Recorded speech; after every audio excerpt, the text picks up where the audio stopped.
महोदय, आपने मांग संख्या 4647 कृषि व पशुपालन पे बोलने का मौका दिया। आभार।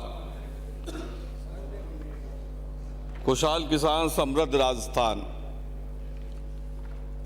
आज ये बहुत महत्वपूर्ण विषय पे काफ़ी लंबे समय से चर्चा चल रही है और निश्चित रूप से ये देश कृषि प्रधान देश है। राजस्थान बहुत बड़ा भूभाग है, सबसे बड़ा प्रदेश है देश का भूभाग के हिसाब से, और यहाँ की स्थिति अलग है। किसान की जो स्थिति है आज़ादी से लेकर के आज तक, जो हम भी किसान परिवार से ही आते हैं। सबसे पहले मैं माननीय मुख्यमंत्री जी का और माननीय मंत्री जी का आभार प्रकट करूंगा कि प्रदेश ने पहली बार कृषि बजट देने का जो फैसला किया उसके लिए उनका बहुत बहुत आभार, बहुत बहुत धन्यवाद। कृषि के संबंध में और किसान के संबंध में बहुत गहराई से विचार करने की आवश्यकता है। किसान के कर्ज माफी की भी बात करी, खाद की भी बात करी, बीज की भी बात करी, पानी की भी बात करी, उसके फसल की कीमत की भी बात करी। ये सारी स्थितियां हमारे सामने हैं। हम बात करते हैं जब किसान की, एक मुद्दा यहां पे आया ईआरसीपी का। मैं समझता हूं जो विपक्ष के साथी किसान के लिए बोल रहे हैं तो कम से कम उस बार में तो फैसला कर लेते कि इसको बनानी है, इसको राष्ट्रीय परियोजना घोषित कराएंगे। वो भी किसान से जुड़ा हुआ ही मुद्दा है माननीय सभापति महोदय,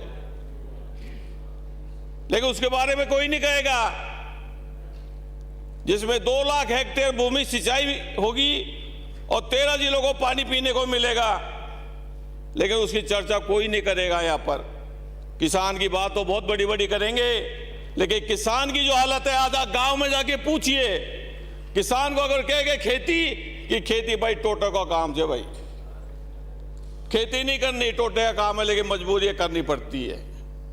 ये किसान की हालत है और ये सब जानते हैं जो वहां से जीत के आए, हम भी जीत के आए उस किसान के वोटों से।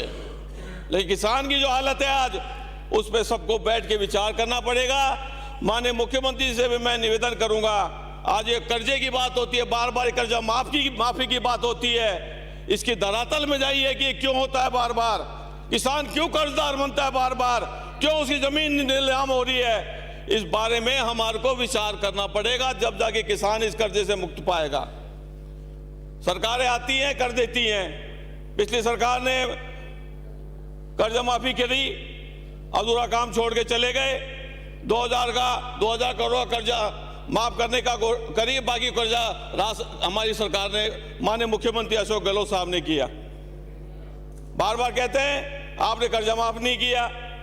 सब चीजों का पता है, लेकिन किसान का दर्द एक ही है कि उसको फसल का अगर अच्छा दाम मिले, कमाई हो, उसकी खेती से उसके कमाई हो, वो आपको कभी नहीं कहेगा मेरा कर्जा माफ करना। वो चुकाने की कैपेसिटी उसके अंदर पैदा करिए माननीय सभापति महोदय, कि वो खेती से कमाए और उस कर्जे को चुकाए। वो आपके पास हाथ फैलाने नहीं आएगा कभी भी कहने के लिए, मैं आपसे कहना चाहता हूं। लेकिन बात इतनी सी नहीं है। आज किसान की स्थिति क्या है? पानी नहीं है। मेरे विधानसभा क्षेत्र में हालत इतनी खराब है, हमारे यहाँ 60 से 70% एरिया ऐसा है जिसमें पानी खत्म हो चुका। सिर्फ बरसात के ऊपर वाले भगवान के भरोसे खेती का काम होता है। किसान की हालत देखिए, आप जमीन देखिए, उस जमीन में अगर आज पानी हो, जहां मक्का पैदा होता था, आज वहां खेती नहीं होती है। हमारा माननीय सभापति महोदय, ऐसे ऐसे क्षेत्र हैं जिनमें किसी जमाने में पानी था तो वहां क्या क्या खेती होती थी और वहां से वो खाद्यान्न कहां जाता था। आज वो स्थिति है कि वहां पैदा कुछ भी नहीं होती, जमीन खाली पड़ी है। भट्टे लगने लगा लिए किसानों ने। क्यों लगा लिए? ट्रकों का काम क्यों कर लिया किसान के बेटे ने, किसान के लोगों ने? ट्रांसपोर्ट लाइन में क्यों घुस गए? किसान को क्या जरूरत पड़ी थी? अगर ये खेती फायदेमंद होती तो आज वो ये धंधा करने के लिए नहीं जाता। वो अगर उसमें से कमाई होती खेती में से, तो वो दूसरी तरफ अपना ध्यान नहीं लगाता। आज जो पलायन है हमारा शहरों की तरफ गांव से, वो भी सबसे बड़ा कारण यह है कि हमारी खेती नुकसान का सौदा हो गई। अगर ये खेती फायदे का सौदा होती तो मेरी गारंटी से है कि आज ये पलायन शहर की तरफ इतना ज्यादा नहीं होता जितना हमारे को देखने को मिल रहा है आज। इसलिए मैं सभी से आपसे विनती करूंगा, सरकारें बहुत अच्छा काम करी। हमारे मुख्यमंत्री जी ने काफी संबल दिया है हमारे किसानों को, 2000 यूनिट बिजली फ्री करी है, और ये जो 100 यूनिट बिजली फ्री करी है इसमें भी किसान को ही फायदा हो रहा है, क्योंकि किसान का जो खेत पे मकान बना है उसको भी उसमें भी फायदा हो रहा है।